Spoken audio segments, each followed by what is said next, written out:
माननीय मंत्री महोदयांना विनंती आहे की त्यांच्यावर बैठक लावावी. सभापती महोदय, सभापती महोदय, आज ही उद्योग विभागाची एक चर्चा, अल्पकालीन चर्चा लावलेली आहे. मागच्या अधिवेशनात सुद्धा लावलेली होती. आज जर आपण पाहिलं तर महाराष्ट्रात थेट परदेशी गुंतवणूक समभागाची 1,34,000 कोटी रुपयाची गुंतवणूक झालेली आहे. आणि आकडेवारीनुसार जर देशाच्या पाहिलं तर 32% गुंतवणूक ही भारतामध्ये, महाराष्ट्रामध्ये सर्वात जास्ती झालेली आहे. परंतु तोच दुसरा जर विचार पाहिला तर आमच्या अमरावती विभागामध्ये एवढ्या मोठ्या गुंतवणुकीमधून काहीही गुंतवणूक अमरावती विभागात झाली नाही. पर कॅपिटा इन्कम जर अमरावती विभागाचं जर पाहिलं तर राज्यातल्या सर्वात कमी इन्कम आमच्या अमरावती विभागाचं आहे.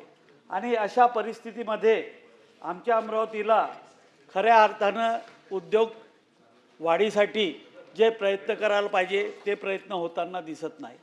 आज आमच्या अमरावतीला जे जागा वाटप झालेलं होतं त्यात जर 3 वेगवेगळ्या याच्यात झाले होते तर आज तिथं वाटपासाठी म्हणजे जे भूखंड होते ते भूखंड जवळपास संपलेले आहे.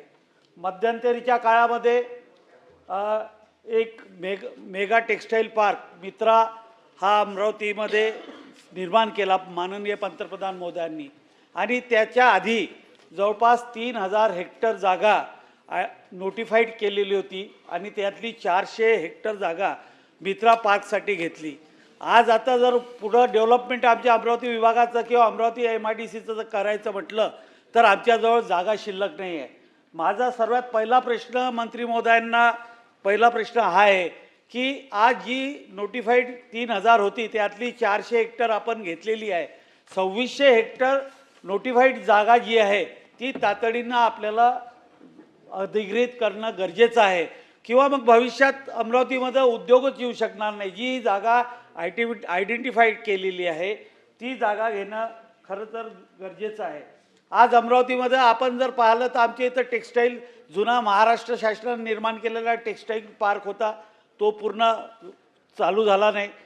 त्याच्यात एक मोठा उद्योग आमच्या इथं आला होता रेमंडचा. त्याला 500 एकर जागा आपण दिलेली होती. 500 एकरपैकी 38 एकरवर त्यांनी प्रोजेक्ट चालू केला. तो फुल प्लेज चालू केला नाही. त्याला गती देण्याची गरज आहे. भारत डायनामिक्सने 500 एकर जागा घेतली होती. 500 एकर जागेपैकी ती जागा त्यांनी तशीच ठेवलेली आहे. त्यांना पुन्हा आपल्याला बोलावून त्यांच्याशी चर्चा करून त्यांना उद्योग चालू करण्याची विनंती करण्याची आहे.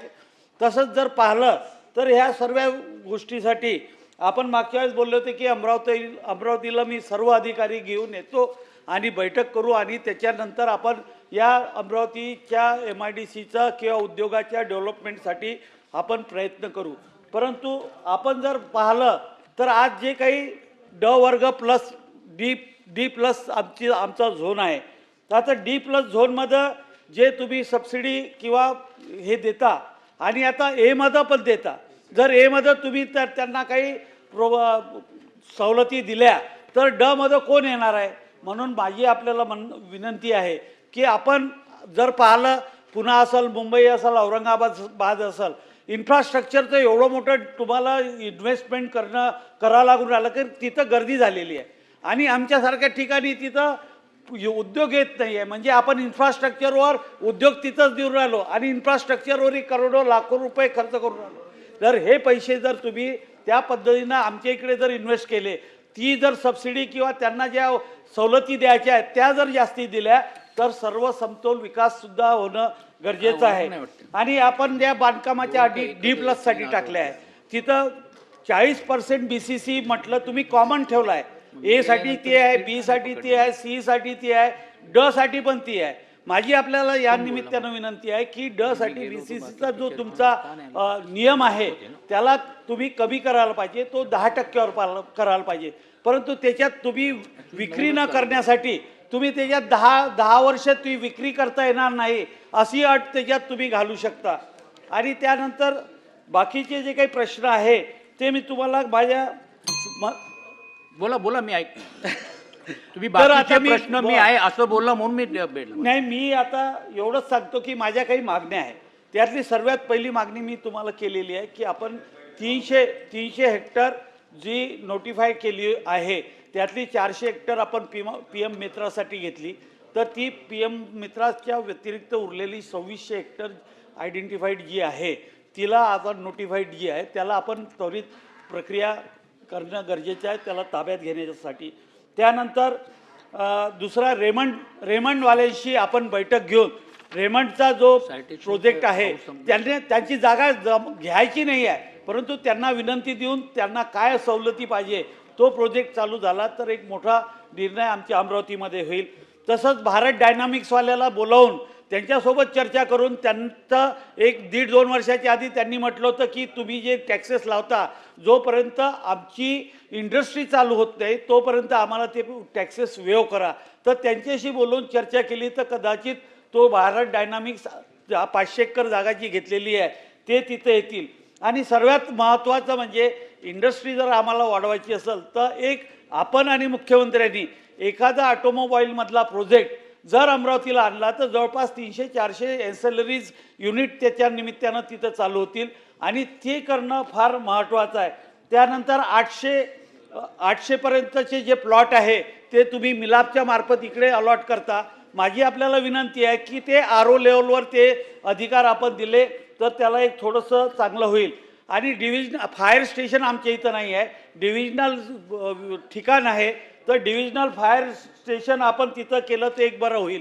आणि त्याच्यानंतर एक महत्त्वाचा मुद्दा आपल्यासमोर मी मांडतो की लेबर ॲक्टमध्ये 20 किलोमीटर महानगरपालिका किंवा नगर परिषदच्या आत 20 किलोमीटरमध्ये जर इंडस्ट्री आहे तुमची हे MIDC येत असेल तर त्याला जे लेबर ॲक्ट आहे तो लेबर ॲक्ट त्याच्याप्रमाणे त्याला लागू होतो. माझं तुम्हाला विनंती आहे की D+ जो आहे त्याला त्या D+मधून महानगरपालिका क्षेत्राच्या 20 किलोमीटर जे अंतर आहे ती अट जे आहे ती अट आपण ती रद्द करायला पाहिजे किंवा ते आपण लेबर डिपार्टमेंटला त्या पद्धतीनं पाठवायला पाहिजे की आमच्या D+ वेळ संपत चालली, D+ बस एकच मिनिट अजून 2 सदस्य बोलणार आहेत. आणि त्यानंतर PM मित्राच्या संदर्भात आपण बरीच चर्चा केलेली आहे.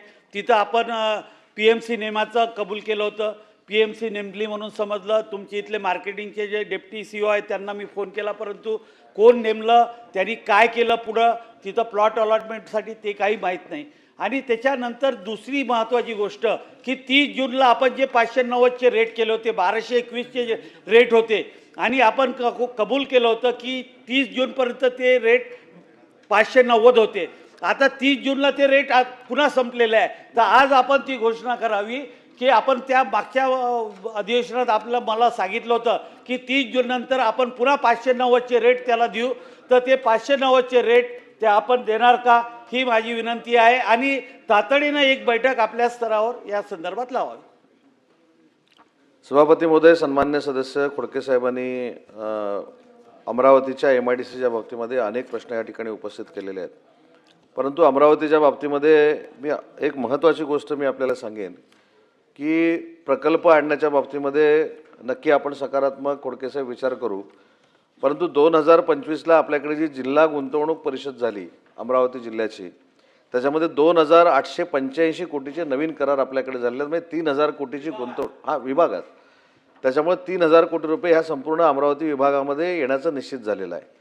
PM टेक्स्टाईल पार्कच्या बाबतीमध्ये जो MIDCनं रेट केलेला होता तो 1200पर्यंत होता, तो सन्मान्य सदस्यांच्या सगळ्यांच्या मागणीनुसार तो आपण 590 केला आहे आणि 30 जूनला त्याची मुदत संपते. ती मुदत 1 वर्षानं अजून वाढवून देण्यात येईल, त्याच्याबद्दल अजिबात चिंता करण्याची काही आवश्यकता नाही.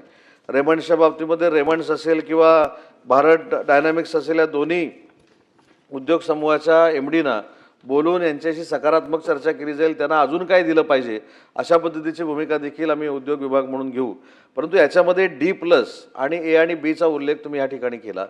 D+ म्हणजे माननीय उपसभापती महोदय देखील राज्याचे उद्योगमंत्री राहिलेले आहेत.